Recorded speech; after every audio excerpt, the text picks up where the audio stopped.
Mir Christianity, पुस्तक 4, अध्याय 5। जिद्दी खिलौने का सैनिक भगवान का पुत्र मनुष्य बना ताकि मनुष्य भगवान के पुत्र बन सके। हमें नहीं पता, मैं नहीं जानता कि अगर मानव जाति ने कभी भगवान के खिलाफ विद्रोह नहीं किया होता और दुश्मन से नहीं जुड़ता तो चीजें कैसे काम करती। शायद हर आदमी मसीह में होता और जन्म लेते ही भगवान के पुत्र के जीवन को साझा करता। शायद जैविक या प्राकृतिक जीवन तुरंत और स्वाभाविक रूप से अनिर्मित जीवन में समाहित हो जाता। लेकिन यह केवल अनुमान है। आप और मैं इस बात से चिंतित हैं कि चीजें अब कैसे काम करती हैं, और वर्तमान स्थिति यह है, दो प्रकार के जीवन अब केवल अलग नहीं हैं, वे हमेशा ऐसे ही होते, लेकिन वास्तव में प्राकृतिक जीवन के खिलाफ थे। हम में से हर एक कुछ आत्म केंद्रित है, कुछ ऐसा जो प्यार और प्रेरणा चाहता है, दूसरों के जीवन का फायदा उठाना चाहता है, पूरे ब्रह्मांड का शोषण करना चाहता है, और खासकर यह खुद को अकेला छोड़ना चाहता है, किसी भी बेहतर या मजबूत या ऊंचे चीज से दूर रहना चाहता है, किसी भी चीज से जो इसे छोटा महसूस करवा सकती है। यह आध्यात्मिक दुनिया की रोशनी और हवा से डरता है, जैसे लोग जो गंदे रहने के लिए बड़े हुए हैं स्नान से डरते हैं। और एक अर्थ में यह बिल्कुल सही है। यह जानता है कि अगर आध्यात्मिक जीवन इसे पकड़ लेता है तो इसकी सारी आत्म केंद्रितता और आत्म इच्छा खत्म हो जाएगी, और यह इससे बचने के लिए हर संभव कोशिश करने को तैयार है। क्या आपने कभी सोचा है जब आप बच्चे थे कि अगर आपके खिलौने जीवित हो जाएं तो कितना मजा आएगा? तो मान लीजिए कि आप वास्तव में उन्हें जीवित कर सकते थे। कल्पना कीजिए कि एक टिन के सैनिक को एक असली आदमी में बदलना। इसमें टिन को मांस में बदलना शामिल होगा, और मान लीजिए कि टिन का सैनिक इसे पसंद नहीं करता। उसे मांस में कोई रुचि नहीं है, उसे बस यह दिखता है कि टिन खराब हो रहा है। वह सोचता है कि आप उसे मार रहे हैं, वह आपको रोकने के लिए हर संभव कोशिश करेगा। अगर वह इसे रोक सकता है तो उसे आदमी नहीं बनाया जाएगा। आप टिन के सैनिक के बारे में क्या करते मुझे नहीं पता, लेकिन भगवान ने हमारे बारे में जो किया वह यह था कि भगवान में दूसरा व्यक्ति, सूरज, खुद इंसान बन गया। वह दुनिया में एक असली आदमी के रूप में पैदा हुआ, एक खास ऊंचाई का असली आदमी, एक खास रंग के बालों के साथ, एक खास भाषा बोलते हुए, और उसका वजन इतना था। वह शाश्वत प्राणी जो सब कुछ जानता है और जिसने पूरे ब्रह्मांड का निर्माण किया, केवल आदमी नहीं बना, बल्कि उससे पहले एक बच्चा बना, और उससे पहले एक महिला के शरीर के अंदर एक भ्रूण बना। अगर आप इसे समझना चाहते हैं तो सोचिए कि आप एक घोंघा या केकड़ा कैसे बनना चाहेंगे। इसका परिणाम यह था कि अब आपके पास एक ऐसा आदमी था जो वास्तव में सभी मनुष्यों के लिए होना चाहिए था। एक आदमी जिसमें निर्मित जीवन, जो उसकी मां से आया, पूरी तरह से और सही तरीके से उत्पन्न जीवन में बदलने की अनुमति दी, उसमें प्राकृतिक मानव प्राणी को पूरी तरह से दिव्य सूरज में समाहित किया गया। इस प्रकार एक उदाहरण में मानवता कहने के लिए पहुंच गई, मसीह के जीवन में प्रवेश कर गई।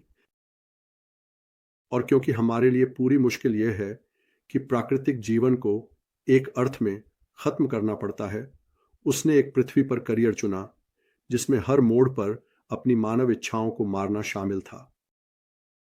गरीबी, अपने परिवार से गलतफहमी, उसके एक करीबी दोस्त द्वारा धोखा, पुलिस द्वारा मजाक उड़ाना और हाथापाई करना, और फिर यातना देकर हत्या करना, और फिर इस तरह से मारे जाने के बाद हर दिन मारा जाता रहा। एक अर्थ में उसके अंदर का मानव प्राणी, क्योंकि यह दिव्य पुत्र के साथ एकजुट था, फिर से जीवित हो गया। मसीह में आदमी फिर से जीवित हुआ, केवल भगवान नहीं। यही पूरी बात है। पहली बार हमने एक असली आदमी को देखा, एक टिन का सैनिक, असली टिन, बाकी की तरह पूरी तरह से और शानदार तरीके से जीवित हो गया। और यहां बेशक हम उस बिंदु पर पहुंचते हैं जहां मेरे टिन के सैनिक के बारे में उदाहरण टूट जाता है। असल खिलौने के सैनिकों या मूर्तियों के मामले में अगर एक जीवित हो जाए तो यह बाकी के लिए स्पष्ट रूप से कोई फर्क नहीं पड़ेगा, वे सभी अलग हैं। लेकिन इंसान ऐसे नहीं होते। वे अलग दिखते हैं क्योंकि आप उन्हें अलग अलग चलते हुए देखते हैं। लेकिन फिर हम इस तरह से बने हैं कि हम केवल वर्तमान क्षण को ही देखते हैं। अगर हम अतीत को देख सकते तो बेशक ये अलग दिखता, क्योंकि एक समय था जब हर आदमी अपनी माँ का हिस्सा था, और इससे पहले वह अपने पिता का भी हिस्सा था, और जब वे अपने दादा दादी का हिस्सा थे। अगर आप मानवता को समय में फैला हुआ देख सकते जैसे कि भगवान इसे देखते हैं, तो ये बहुत सारी अलग अलग चीजें बिखरी हुई नहीं दिखती। ये एक ही बढ़ते हुए चीज की तरह दिखेगा, बल्कि एक बहुत जटिल पेड़ की तरह। हर व्यक्ति दूसरे के साथ जुड़ा हुआ दिखाई देगा, और केवल इतना ही नहीं, व्यक्ति वास्तव में भगवान से अलग नहीं है, जैसे वे एक दूसरे से नहीं है। दुनिया भर में हर आदमी, औरत और बच्चा इस पल को महसूस कर रहा है और सांस ले रहा है, सिर्फ इसलिए क्योंकि भगवान कहने के लिए उसे आगे बढ़ा रहे हैं। इसलिए जब मसीह मनुष्य बनता है तो यह वास्तव में ऐसा नहीं है कि आप एक विशेष 10वें सैनिक बन सकते हैं। यह ऐसा है जैसे कुछ जो हमेशा पूरे मानव समूह को प्रभावित कर रहा है, एक बिंदु पर आकर उस पूरे मानव समूह को एक नए तरीके से प्रभावित करना शुरू कर देता है। उस बिंदु से प्रभाव पूरे मानवता में फैलता है। यह उन लोगों के लिए महत्वपूर्ण है जो मसीह से पहले जीते थे, साथ ही उन लोगों के लिए भी जो उनके बाद जीते हैं। यह उन लोगों के लिए भी महत्वपूर्ण है जिन्होंने कभी उसके बारे में नहीं सुना। यह ऐसा है जैसे पानी के एक गिलास में एक बूंद कुछ ऐसा डालना जो पूरे पानी को नया स्वाद या नया रंग दे देता है। लेकिन बेशक इनमें से कोई भी उदाहरण वास्तव में पूरी तरह से काम नहीं करता। दीर्घ काल में भगवान कोई और नहीं बल्कि स्वयं है, और जो वह करते हैं वह किसी और चीज की तरह नहीं है। आप वास्तव में इसकी उम्मीद नहीं कर सकते। तो फिर उसने पूरे मानव समूह में क्या अंतर बनाया है? यह बस इतना है, यह कि भगवान का पुत्र बनने का काम एक प्राणी से उत्पन्न चीज में बदलने का, अस्थायी जैविक जीवन से शाश्वत आध्यात्मिक जीवन में जाने का हमारे लिए किया गया है। मानवता पहले से ही सिद्धांत रूप में उद्धार प्राप्त कर चुकी है। हमें व्यक्तियों को उस उद्धार को अपनाना होगा। लेकिन वास्तव में कठिन काम, वह हिस्सा जिसे हम अपने लिए नहीं कर सकते थे, हमारे लिए किया गया है। हमें अपनी कोशिशों से आध्यात्मिक जीवन में चढ़ने की कोशिश नहीं करनी है। यह पहले ही मानव जाति में आ चुका है। अगर हम केवल उस एक व्यक्ति के प्रति अपने आप को खोल दें जिसमें यह पूरी तरह से मौजूद था, और जो भगवान होने के बावजूद एक असली आदमी भी है, वह यह हमारे अंदर और हमारे लिए करेगा। क्या तुमने याद किया कि मैंने अच्छे संक्रमण के बारे में क्या कहा?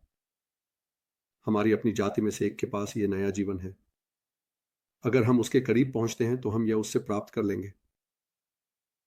बेशक आप इसे विभिन्न तरीकों से व्यक्त कर सकते हैं। आप कह सकते हैं कि मसीह हमारे पापों के लिए मरे। आप कह सकते हैं कि पिता हमें माफ कर दिया है क्योंकि मसीह ने हमारे लिए वह किया है जो हमें करना चाहिए था। आप कह सकते हैं कि हम मेमने के खून में धोए गए हैं।